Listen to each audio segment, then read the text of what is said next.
మా ఇన్వెస్టర్స్‌లో చాలామంది కామన్‌గా అడిగే ఒక క్వెషన్ ఏంటంటే, మీరు మాకు ఇన్వెస్ట్‌మెంట్ రికమెండ్ చేసేటప్పుడు బెస్ట్ ఫండ్స్ రికమెండ్ చేస్తారా? లేదా? అని అడుగుతా ఉంటారండి.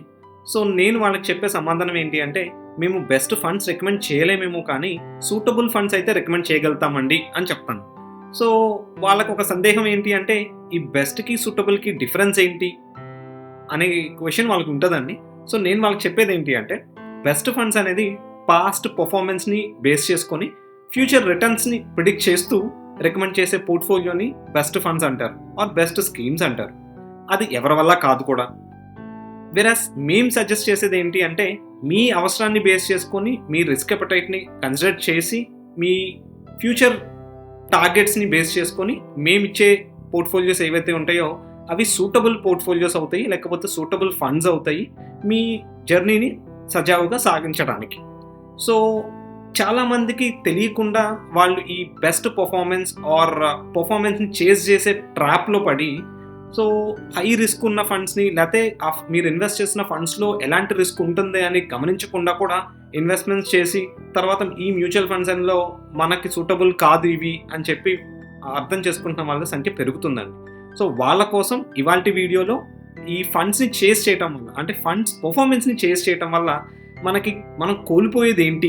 అసలు ఏం చెయ్యాలి? అనేది ఇవాల్టి వీడియోలో నేను షేర్ చేస్తున్నానండి. సో, వీడియోలోకి వెళ్ళిపోయే ముందు నేను మీ నరేంద్రని మనవి వెల్త్ ప్రైవేట్ లిమిటెడ్ కంపెనీని రిప్రజెంట్ చేస్తున్నాను. నేను ఒక సర్టిఫైడ్ ఫైనాన్షియల్ ప్లానర్‌ని.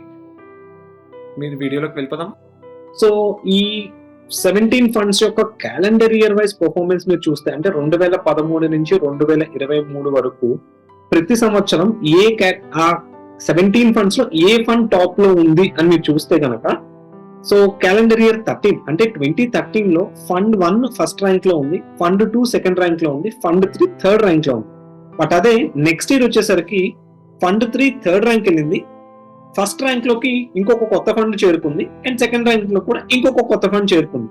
అలాగే 2020కి మీరు వెళ్ళేసరికి మీ ఎర్లియర్ చూసిన 1 to 3 ఫండ్స్, అంటే 2013 లో మీరు చూసిన ఫండ్స్ ఏవైతే 1 to 3 కేటగిరీస్ లో ఉన్నాయో, అవి నెక్స్ట్ 7 years తర్వాత 2020లో ఇవాళ, అంటే లైక్ 2013 లో ఫస్ట్ ఉన్న ఫండ్ ఇవాళ అని 2020 25th ర్యాంక్ లో ఉందండి.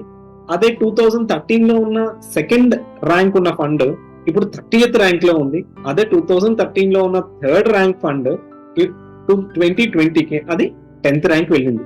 అంటే ఈ స్లైడ్ నుంచి మీరు గమనించాల్సిన ఇంపార్టెంట్ పాయింట్ ఏంటి అంటే, ఏ ఫండ్ యొక్క పర్ఫార్మెన్స్ ని బేస్ చేసుకొని మీ ఇన్వెస్ట్మెంట్ డెసిషన్స్ అనేది ఆధారపడకూడదండి.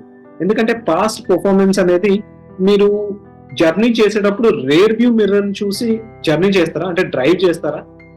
సో చాలా ఫన్నీ ఉంటది కదండి. అలాగనే మీరు ఇన్వెస్ట్మెంట్, అంటే మీరు నెక్స్ట్ 5 years కోసమో, 10 years కోసమో, 15 years కోసమో, మీ ఫ్యూచర్ గోల్స్ కోసమో స్టార్ట్ చేసేటప్పుడు ఇన్వెస్ట్మెంట్ ని మీ రిస్క్ అపెటైట్ ని బేస్ చేసుకొని, మీ నీడ్స్ ని బేస్ చేసుకొని, మార్కెట్ సిచ్యువేషన్స్ ని బేస్ చేసుకొని అప్రోప్రియేట్ పోర్ట్ఫోలియో మీరు చూస్ చేసుకోవటం వల్ల మీకు పీస్ ఆఫ్ మైండ్ తో పాటు డీసెంట్ పర్ఫార్మెన్స్ అనేది మీకు ఎవిడెంట్ అవుతుందండి.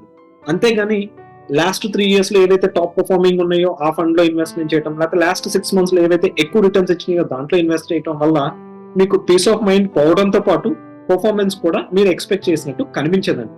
సో ఈ వీడియోలో మోస్ట్ ఇంపార్టెంట్ పాయింట్స్ మీరు గమనించాల్సింది ఏంటి అంటే, మీరు ఎలాంటి ఇన్వెస్ట్మెంట్ కేటగిరీలో మీరు ఇన్వెస్ట్మెంట్ చేస్తున్నారు, అంటే ఈక్విటీ ఫండ్ లో చేస్తున్నారా, డెట్ ఫండ్ లో చేస్తున్నారా, హైబ్రిడ్ ఫండ్ లో చేస్తున్నారా, ఇంటర్నేషనల్ ఫండ్ లో చేస్తున్నారా, లేకపోతే కమోడిటీ ఫండ్ లో చేస్తున్నారా, అంటే ఏ కేటగిరీలో చేస్తున్నారు అనేది ఒక ఇంపార్టెంట్ ఫ్యాక్టర్ అయితే, రెండో మోస్ట్ ఇంపార్టెంట్ ఫ్యాక్టర్ ఎంత కాలానికి ఆ పర్టికులర్ కేటగిరీలో ఇన్వెస్ట్మెంట్ చేయడం వల్ల ఎక్కువ బెనిఫిట్ ఉంటుందని తెలుసుకోవడం చాలా ఇంపార్టెంట్ అండి.